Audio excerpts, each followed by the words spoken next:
इस दुनिया में हम सभी बच्चों को अच्छे से संस्कार दिए जाते हैं, अच्छी अच्छी बातें सिखाई जाती हैं, अच्छे कर्म करने के लिए प्रेरित किया जाता है। लेकिन जब हम बड़े होते हैं तो हम अपने आसपास केवल बुराइयां को पाते हैं। हम देखते हैं कि हमारे आसपास कितना भ्रष्टाचार, कितनी चोरी चकारी, डकैती वगैरह वगैरह फैली हुई है। लेकिन क्या आपने कभी ख्याल किया है कि जिस बच्चे को बचपन से अच्छे संस्कार दिए गए हैं वे बच्चे बड़े होकर ऐसे कुकर्म क्यों करते हैं? कोई माँ बाप नहीं चाहता कि उसका बेटा कोई गलत काम करे, लेकिन फिर भी दुनिया में इतने अपराध हैं। ऐसा क्यों होता है? कभी सोचा है आपने? मन का खेल बड़ा अजीब होता है। हमें लगता तो है कि हम अपने मन को पूर्ण रूप से जानते हैं, लेकिन हमारा मन एक अज्ञान की भ्रांति बन के हमें हमेशा अज्ञानता में फंसाए रखता है। एक तरफ तो हम अपने बच्चे को बचपन से ये शिक्षा देते हैं कि बेटा वो काम करो जिसमें तुम्हारी रुचि है, और दूसरी तरफ हम जब बच्चे के पढ़ाई में कम अंक आते हैं तो हम उसे डांटते हैं कि तुम पढ़ाई में अपने भाई जितने होशियार क्यों नहीं हो। एक तरफ तो हमने कहा कि बेटा वो काम करो जिसमें तुम्हारी रुचि है, दूसरी तरफ उस बच्चे की तुलना उसके भाई के साथ कर देते हैं। अब वो बच्चा हमेशा अपने भाई की तरफ बनना चाहेगा, क्योंकि बचपन का मन बड़ा निर्मल होता है। उस पे जो छाप पड़ जाती है वही साथ पूरी उम्र चलती है। अब वो बच्चा वो ना करके जिसमें उसकी रुचि है वह करेगा जो उसका भाई बड़ा करता है, क्योंकि अपने माता पिता का प्यार पाने के लिए उसे अपने भाई से आगे निकलना होगा और उसके जैसा बनना होगा। और धीरे धीरे जैसे जैसे वो बड़ा होगा वो दुनिया के बारे में सिर्फ एक चीज समझेगा कि इस दुनिया में पैसा कमाना सबसे सर्वोपरि है, सब कुछ पैसा है। और उस पैसे को कमाने के लिए जब वो अपने आसपास देखेगा कि लोग शॉर्टकट अपनाकर उस पैसे को कमा रहे हैं तो वो भी उन्हीं शॉर्टकट पकड़ के जल्दी कामयाब होने के चक्कर में कहीं न कहीं कोई गलत काम कर बैठेगा। अब हम उस बच्चे के बचपन में फिर से लौट के जाते हैं। काश उस बच्चे के माता पिता ने उसके कम अंक आने पर ये ना कहा होता कि कोई ना बेटा, पढ़ाई में कम अंक आए हैं तो क्या हुआ, तुम दूसरी चीजों में आगे निकल सकते हो, जैसे क्रिकेट, पेंटिंग, कोई कला। तो शायद वो बच्चा किसी और की तरह बनने का प्रयास नहीं करता। आज वो कर रहा होता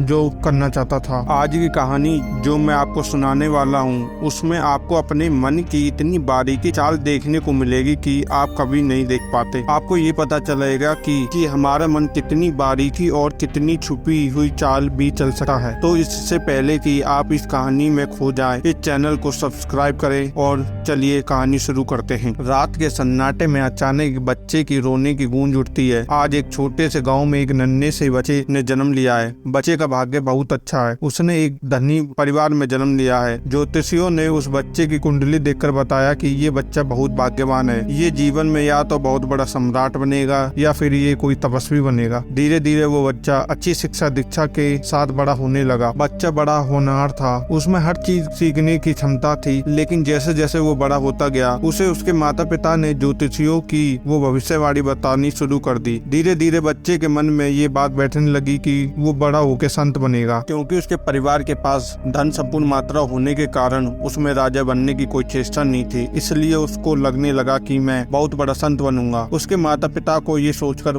कभी कभी बहुत दुख होता था कि कहीं सच में हमारा बेटा किसी दिन कोई संत न बन जाए। वो उनका इकलौता पुत्र था, उसके अलावा उनकी कोई संतान नहीं थी। धीरे धीरे बच्चे का मन खेल कूद से हटकर ध्यान साधना में लगने लगा। अब वो घंटों संतों की बातें सुनता रहता और ध्यान साधना करता रहता। उसने अपना पूरा बचपन का समय इसी तरह बिताना शुरू कर दिया। नगर के सभी लोग उस बच्चे के प्रति बहुत प्रभावित थे। उस बच्चे के मुखमंडल को देखते और उनकी बातों को सुनकर कहते कि तुम तो बहुत बड़े ज्ञानी हो, तुम एक दिन जरूर इस संसार में अपना ज्ञान फैलाओगे, लोगों में तुम्हारी सम्मान होगा। ये सुनकर वो बच्चा कहता कि नहीं मास्टर, मैं कोई बड़ा आदमी नहीं बनना चाहता, क्योंकि अपने आप को ज्ञानी समझना भी अहंकार का एक रूप होता है। मैं अहंकारी नहीं हूँ, मुझ में अहंकार नहीं बचा, ये कहना भी एक अहंकार होता है। यह सुनकर सुनने वाले लोग सुनते ही रहते थे कि बच्चा इतनी गहरी बात कर रहा है। वो उसकी जय जयकार करते हुए अपने घर लौट जाते। ऐसा ही समय बीतता रहा। अब वो बच्चा एक नौजवान युवा बन चुका था। एक दिन उसने अपने माता पिता से जाकर कहा, अब मैं संन्यास लेना चाहता हूँ, मैं पूर्ण रूप से अपना घर त्यागना चाहता हूँ। ये सुनकर उसके पिताजी को बहुत दुख हुआ उनकी आंखों से आंसू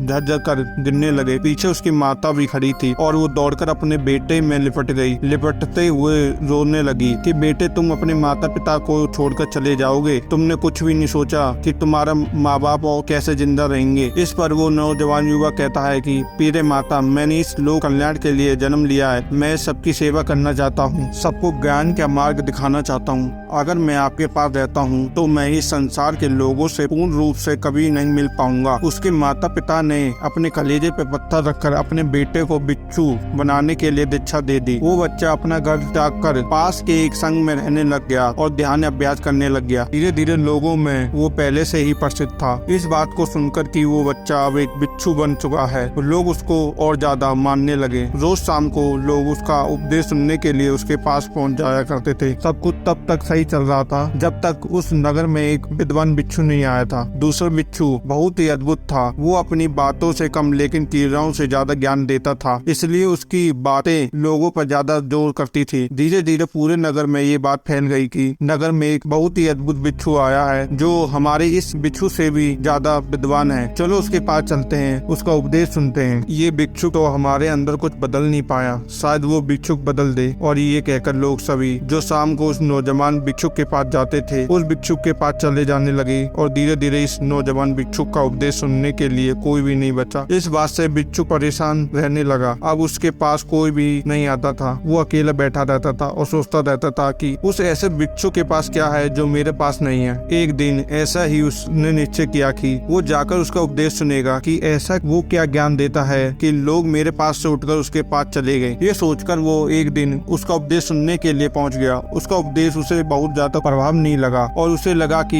ये एक ठग है जो ऐसी वैसी बातें करके लोगों को बहला फुसला रहा है। ये बात उसने उस नगर के लोगों को बताने का प्रयास किया, लेकिन उस नगर के लोगों ने कहा, गुरुजी आप कोई इच्छा शोभा नहीं देती। अगर आपके पास कोई उपदेश सुनने के लिए नहीं आ रहा है तो इसका मतलब ये नहीं है कि आप दूसरों के बारे में ऐसी तुच्छ बातें करेंगे। ये आपको बिल्कुल भी शोभा नहीं देती। गुरुजी छोटा मुंह बड़ी बात। ऐसी टिप्पणियों से उस नौजवान भिक्षुक के तन मन में आग लग जाती और एक दिन उसने निश्चय किया कि मैं इस समस्या की जड़ को नष्ट कर दूंगा। मैं उस विद्वान बिच्छू की हत्या कर दूंगा। ये सोचकर वो अपने हाथों में तलवार उठाकर उस रात बिच्छू को मारने के लिए पहुंच गया। लेकिन जैसे ही वो तलवार उठाकर उस बिच्छू को मारने के लिए आगे बढ़ा, तभी उस बिच्छू को उसके कदमों की आहट सुनाई जाती है और वो नींद से जाग जाता है। वो उठकर उस नौजवान बिच्छू की आंखों में देखता है और उससे पूछता है, तुम कौन हो और मुझे क्यों मारना चाहते हो? देखने से तुम कोई बिच्छू मालूम होते हो। हे बिच्छू, तुम कौन से रास्ते पर चल पड़े हो? तुम मेरी हत्या करना चाहते हो तो निश्चय ही मुझे मार दो, लेकिन एक सवाल खुद से जरूर पूछना, क्या तुम सच में एक हत्यारा बनना चाहते हो? ये बातें नौजवान बिच्छू के दिल पर किसी तीर की भांति लगी और उसने झटके से तलवार को फेंक दिया जैसे निद्रा से उठ गया हो और रोते हुए और बिच्छू के सामने फूट फूट के रोने लगा। नौजवान बिच्छू के आखिरी शब्द बहुत ही अनमोल थे। उसने कहा कि गुरुदेव, मैं बचपन से एक बिच्छू बनना चाहता था क्योंकि एक ज्योतिषी ने भविष्यवाणी की थी और उनकी भविष्यवाणी जब मुझे पता चली तब से मैंने बिच्छू बनने का अभ्यास किया है। मैंने ये बात अपने मन में पक्की बैठा ली थी कि मैं लोक कल्याण के लिए जन्म लिया है। इसी वजह से मैंने अपना घर त्याग दिया। मैं इस नगर के लोगों को रोज उपदेश देता और उनके दुखों को सुनता, लेकिन जब ये लोग मुझे छोड़कर आपके पास चले आए तो मुझे लगा कि मेरे जीवन का मकसद खत्म हो गया है और मेरे मन में इतना खतरनाक कदम उठा दिया। मैं हमेशा सोचता था कि मेरा अहंकार खत्म हो चुका है। मैंने अपने अहंकार को जड़ से मिटा दिया है। ये मेरा भ्रम था, मुझे लगा, लेकिन वास्तविकता में मुझे पता चला कि मेरा अहंकार खत्म हो गया है। यही मेरा सबसे बड़ा अहंकार था। जब मेरे अहंकार को चोट लगी, मैं अंदर से तिलमिला उठा